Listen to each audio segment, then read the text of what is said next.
different? Can you really solve it for the vast majority of people?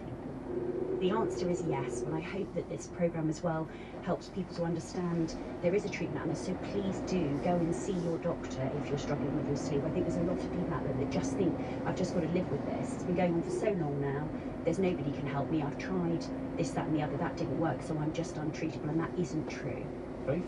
There's this issue with looking for help yourself and how reliable that is, the fact that we might try bits and bobs, and actually sleep is something that we have to be really adaptable around. We have to problem solve. You know, we might be a good sleeper for most of our life, suddenly something happens and it's all thrown out the window, and we have to completely change the way that we approach sleep. I think one of the challenges is that we live in a culture of tips. What's your best tip for this, that, the other? We expect that tip to work tonight. CBT is there to help you with that struggle. It's not there to give you a tip to solve it tonight.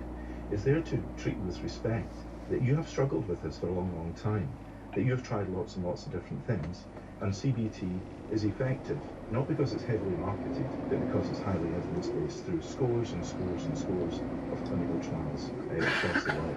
Look for help, and seek help from people that you trust. Seek help from people who've got authentic qualifications. Check them out, see if they're registered. When you're lying awake at night, although it feels you're alone, there's probably 10 to 12% of the population just like you. You're very far from alone.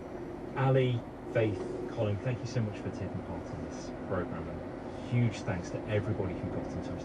I do come away from this programme with more optimism than I thought that I would do, though. There was a little bit of me that was like, isn't insomnia just something that you reach a point where you just have to suck it up? But our trio here today have given me the optimism that there are solutions out there. So I hope you found it a useful programme to listen to, and I'll see you next time.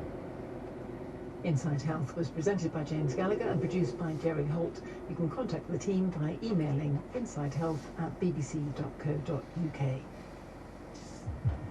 Hello, this is Courtney Love. Courtney loves women. Are you sitting comfortably? Then I'll begin. In this candid and raw new music series, the musician Courtney Love shares the ultimate soundtrack to her life. I'm taking you on a journey with my musical music they made and the music that made me. This is a unique and personal glimpse into Courtney's life. If I didn't have music, there's no way I would have made it. If I only had words. Courtney loves women. To listen, search Courtney on BBC Sounds. After the news, a year of being young, free and single, and a book made up of 10 men and 10 very different chapters. Meet the author in Woman's Hour.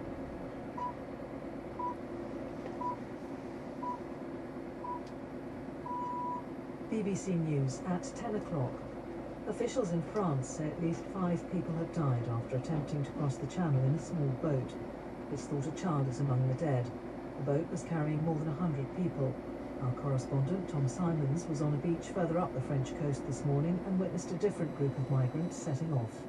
We're just north of Calais on a beach near Gravelines, near a large nuclear power station. And as we were arriving, a boat appeared in the distance there, passing, trying to head across to the UK. And as that boat went out, this French naval vessel tracked it and got in the way of it in the UK to stop it going across. And then as we were watching, this large group of migrants that are now on the boat came across the beach, followed by the police, and all climbed on board. There is a small outboard motor that we can see at the back that they are trying to start. That's a boat with, I don't know, what's that, 13 people on board? Last night, the government's legislation aimed at deterring the crossings was passed by Parliament. The United Nations has called on the UK to rethink the Rwanda bill. It says the measures will harm human rights. Rishi Sunak is to pledge an additional £500 million to help Ukraine. They'll make the announcement on a visit to the Polish capital, Warsaw. A mother has joined the rugby player Matthew Siren in campaigning for glassware to be banned from bars and pubs after 9 o'clock at night. Natalie Arthurs from Swansea had surgery on her face after she was attacked by a stranger. The campaigners want venues to start serving drinks in plastic cups. The Metropolitan Police says an independent force will review the investigation into Stephen Lawrence's murder. He was killed in a racist attack in South London in 1993. His mother has called for the inquiry to be reopened. 4 spears taken by Captain Cook when his crew landed in Australia in 1770 are being returned to the local Aboriginal community. The weapons were given to Trinity College in Cambridge a year later, and they've been held there ever since. BBC News. A film about female bodybuilders is coming to our cinemas, and the big screen certainly loves a bit of muscle. Action heroes, women's empowerment, a reminder of some of our favourite gym movies. There's a lot to weigh up in this morning's screenshot in an hour's time. First on Radio 4, Woman's Hour with Group Party. Good morning, great to have your company. If you are a parent or carer to a young person who refuses their greens or squirms at the sight of new foods, you may be used to phrases like, they're just a picky eater, or they'll grow out of it. This is what Lisa from Northern Ireland had heard so often, only to learn that her son was suffering from ARFID, that is avoided restrictive food intake disorder. 9-year-old Killian currently eats only popcorn and boiled pasta, and he's not had a hot meal in around 5 years. We will hear an honest account from Lisa about what life is like for them as a family. Also, when does old age begin? A new study has found that our perception of when old age starts has increased over time. So the older you get, the later old age starts. At the age of 64, for example, the average person thought old age starts around 75 years old. But then by the time they're 74, they said old age started at almost 77. And this is what we want to hear from you about. Are you of the belief that you are as old as you feel? Or do you accept that you are old? When will you accept you are old? And are you looking forward to it? And if you're younger, when did you or will you start regarding your parents, neighbours or even friends as old? You can text the programme. The number is 84844. Text will be charged at your standard message rate. On social media, we are at BBC Woman's Hour on Instagram and X, and you can email us to our website. And if you'd like to send us a WhatsApp message, that number is 03700 100 444. All of our terms and conditions can be found on our website. Also on the programme, we step into the world of post-war London with a new production of The Girls of Slender Means, based on Muriel Sparks' hit novel.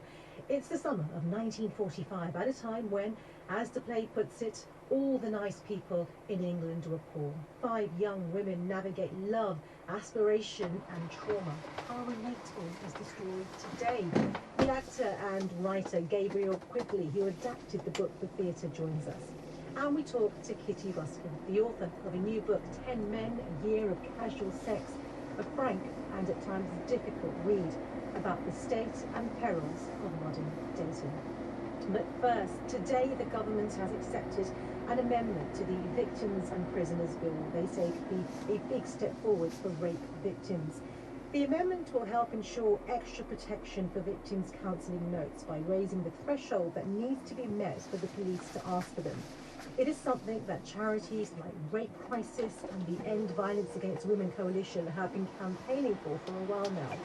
Joining me is Baroness Gabby Burton, the Conservative peer who tabled the amendment. Welcome to Women's Hour. Thank you, so thank you very much for having me on. Sorry, go ahead. Well, I was just going to say how delighted I am that the news has come in that the government will accept this amendment. I think this is, if enforced properly, could make a really material difference to the well-being of victims of rape. And it's, as you say, it's been a very long-fought campaign by brilliant organisations like Rape Crisis and Ending the Violence Against Women Coalition. I'd like to get down to these specifics. What exactly does the amendment say? Yeah, so the tune on the threshold has essentially been set at a far too low level. So the police have been able to really access victims' notes very easily and have done. I mean, over a third of rape cases actually have had, rape victims have had their notes accessed, counselling notes accessed. And so what this amendment does, it does several things, but I suppose the most important thing in my mind is that it raises that threshold. So there has to be, the police have to prove that there is a substantive probative value in the reason for why they are accessing those notes.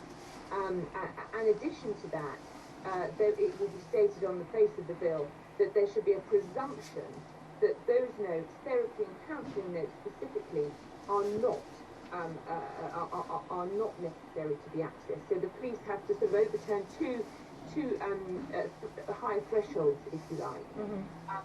And you know, campaigners like myself and others really feel that over time this hopefully would also add or diminish the attrition rate, because at the moment you've had a situation where quite often, and for understandable reasons, if you are wanting to take the criminal justice route, you're being advised not to have counselling and not to talk about the rape, because it could well be used against you in court.